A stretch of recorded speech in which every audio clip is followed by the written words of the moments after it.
ধাওয়া পাল্টে ধাওয়া হচ্ছে। তো আমরা তো পুলিশের বিপক্ষে কেউ না, আমরা গণমাধ্যম কর্মী, আমাদের লাইভ চলছে, আপনারা দেখতে পাচ্ছেন। পুলিশ আমাকে মারছে, ছিঁড়ে গেছে আমাকে। আমি পুলিশের একজন কর্মকর্তা থেকে জানিয়েছি যে আমাকে কেন মারছেন, কেউ আমার একজন ভাইকে ফোন কেন কেড়ে নিচ্ছেন। পুলিশ তাকে মারছে, তাকে মারছে। এখানকার যারা আইন শৃঙ্খলা বাহিনীর সদস্য আছে, ইনকিলাব মঞ্চের যারা সদস্য আছে, তাদের পাশাপাশি সাধারণ মানুষকে, পথচারীদেরকে অতর্কিত হামলা করে, লাঠিচার্জ করে, বুট দিয়ে লাঠি দিচ্ছে। সেটা কভারেজ করতে গেলে, সেটা যখন আমরা গণমাধ্যম কমিটি কভারেজ করতে গেছি, আমাদের উপরে অতর্কিত হামলা এবং লাঠিচার্জ করছে। বিচার চাই এটা, প্রতিনিয়তই হামলা করছে।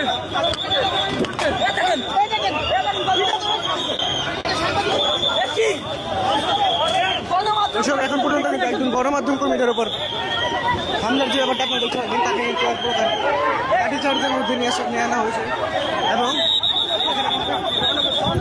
বিষয়টি কিন্তু আসলে দর্শক দেখতে পারবেন।